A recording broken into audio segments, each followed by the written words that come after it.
Hey, it's Crow here, bringing you another wild video. I couldn't wait to share with you. If you're vibing with the content, hit that like button and smash subscribe so you don't miss what's coming next. Let's dive in. Story 1. Wife cheated, but I won in the end. I met my GF senior year of high school in 2022. We bonded well and hit it off a couple months later. 2023. We graduated high school and were going off to university in August. We had too much free time in the summer, and she ended up pregnant, and we found out early August. Biggest mistake of my life, and I can't tell you how scared I was. Due to the pregnancy, our family pressured us into getting married, so we did in January of 2024. My second biggest mistake. Anyways, she goes through with the pregnancy and gives birth 9 months later. A couple months later, the baby died due to an undetected heart condition. It was hard for us to manage, but I thought we pulled through. The fall semester was coming up and I had switched universities. She was doing online courses, so we decided to move into a one-bedroom apartment. First time that we had lived together on our own, self-sustained. Within 1-2 months of signing the lease, she started cheating. Looking back, I should have noticed, but I was exhausted from uni, work, and commuting. Her schedule was easier as she just worked full-time and did her classes from our apartment. More free time, 40 hours versus 65 hours weekly, and she still had the audacity to complain about me not cleaning. Signs I noticed and ignored, unfortunately. 1. More time online. 2. More isolation. 3. Less physical interaction. 4. Change in view of cheating went from deal breaker to it's not a big deal. But I was 19 and dumb. At least now I know what to look for in the future. She cheated for 5 months in total before she told me. Now here's the part where I win, which may sound counterintuitive. I got hit by a car. Best thing that's happened to me. Now this case is still active, so I won't give too much detail, but here's what I will give. Company vehicle that was at fault. Severe injury. Deep pockets. This injury occurred about 6 months ago, and I'm still in PT. Probably take a year to fully recover, but I feel well. And basically guaranteed to be worth a couple hundred G's once everything settles. Found this part out in December 2024.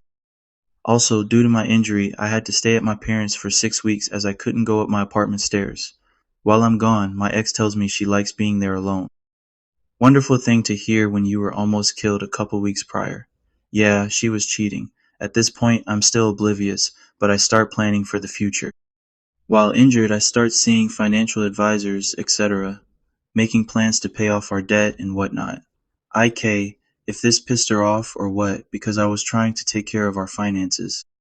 I didn't work due to the severity of my injury, but it created tension for some reason, even though we were going to be financially free, but oh well.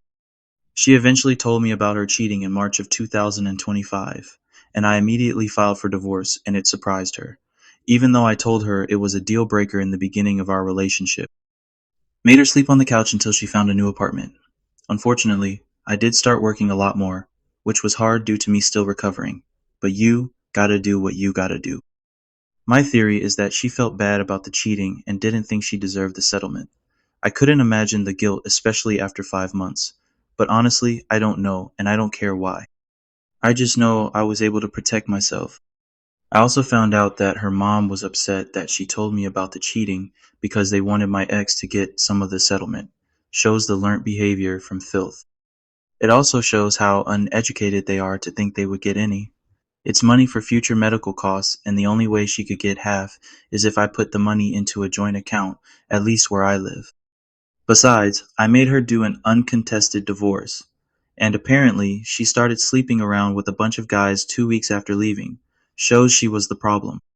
While I'm going to therapy, taking my time, and I honestly feel a lot better. I haven't gotten myself into a rebound relationship because it's stupid and doesn't work. I also added a new dating rule. Don't date anyone that believes they don't need their meds. But yeah, that's my cheating story. I have no hate towards her, and I have forgiven her. I wish her the best in life. My biggest advice to anyone dealing with a cheater is to turn your anger, sadness into ambition. Edit. I see people like Odie Bean are saying I should have stayed with my ex. Apparently because I look at the positive in life and I don't sulk in the past. That means I'm immature. Also, a lot of you assume My win is financial. That's just the cherry on top, not the main part. I found peace in myself. Also, shout out to Girl Awoke for saying she would cheat too. Bold of her to assume I would date scum. Dario Fendi said, "Don't listen to ones who are telling you that you should have stayed with your cheating wife. I am glad it worked in your favor. Continue to heal both physically and emotionally and forget her. Her karma will catch up with her, and her family has no moral." Lucky Log 2000, 212 said people love to reward the guilty. Working it out, why? They aren't going to change. They rarely do. They only want forgiveness as they got caught. You are right to dismiss the OD bean. Just weird. Forgiveness is for accidents, not deliberate actions. They can kick rocks with their also cheating or cheating enabling, the worst kind of people. Just because they are okay with giving anyone access to themselves sexually doesn't mean it is right. Sheesh. Good for you to move on. Thanks for Mutton said, "Why on earth would anyone say you should stay with a cheater? The most important part of any relationship, romantic or otherwise, is trust. Once that's gone, you have nothing." You definitely won this scenario, and like you said, not for financial means. You won because of the one word you used towards the end: peace. If you're at peace with where you're at, then fuck everybody else and what they have to say. Peace is the most valuable commodity in the world. So if you found your inner peace, then you are winning at life, good sir. Story 2. Wife cheated. I am spiraling. I picked up my wife's phone today to check some pictures, and a message popped up from her former boss. It said, "Let's meet again this week when your husband goes to the office." It's a long thread of exchanged messages, mentioning words like relationship, missing you, need you close, and I can make you sleep. This feels like a dagger in my heart. I do not know what to do or whether I should confront her.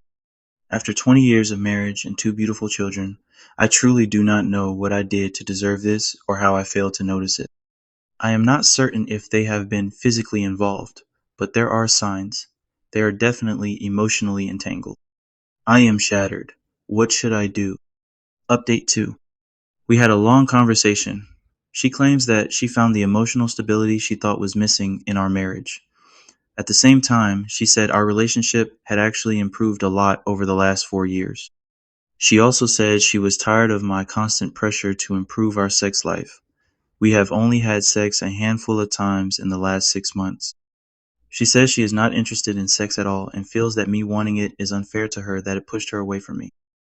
She insists they did not have a physical relationship, not even a kiss, and I want to believe her.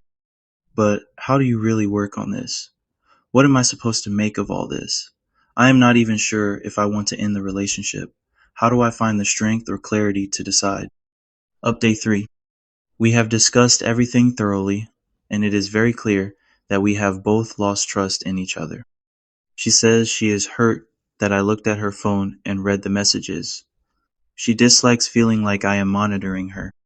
She is also frustrated that I continue to ask for sex every week when she does not feel like it for months at a time. She thinks I look down on her when it comes to being more open and honest about sex. I had suggested that we see a sex therapist together, but she refused. She said that giving her pleasure is my responsibility, and clearly I have disappointed her. I want her to tell me what she needs so that I can work on it, but this is all so confusing. At this point, I feel that any true relationship between us as husband and wife is over. I have asked her to let the other man know that I am aware of what has been happening. I also asked her to limit her contact with him and to tell me if she ever speaks with him again. I do not know how much control I should take in this situation. It feels like a lost battle now. I do not want to break up our home, especially for the sake of the children, and that is my decision to let this go.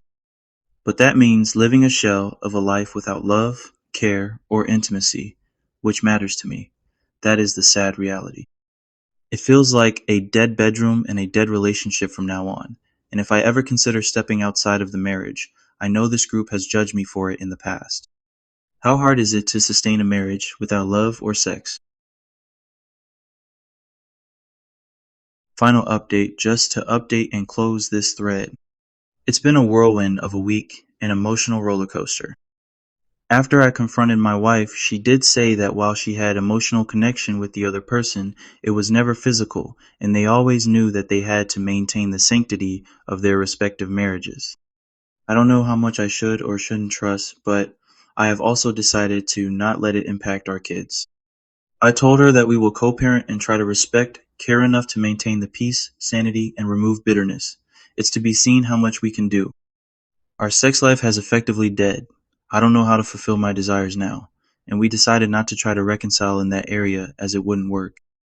She says her hormones, period, menopause means she doesn't have any libido anyways. It's hard for me to go months, now years, without sex. I am going to try concentrate on kids, my career, workouts and all, and see if I be happy. Wish me luck. C. Sandwickton said, OP, it's best to divorce your wife and co-parent your children. Neither of you are happy in the marriage any longer, and resentment will only build. She has no interest in being intimate with you ever again and will continue her EA with her ex-boss. I believe she's lying to you about her relationship with the ex-boss not being physical, just by his messages of missing her, being close to her. That's not just emotional cheating. She lied and hid this relationship affair for a reason. The lack of intimacy between you both and her continued EA will only cause resentment in you to build up. Regardless of how much you try not to impact your children, they will notice and it will impact them.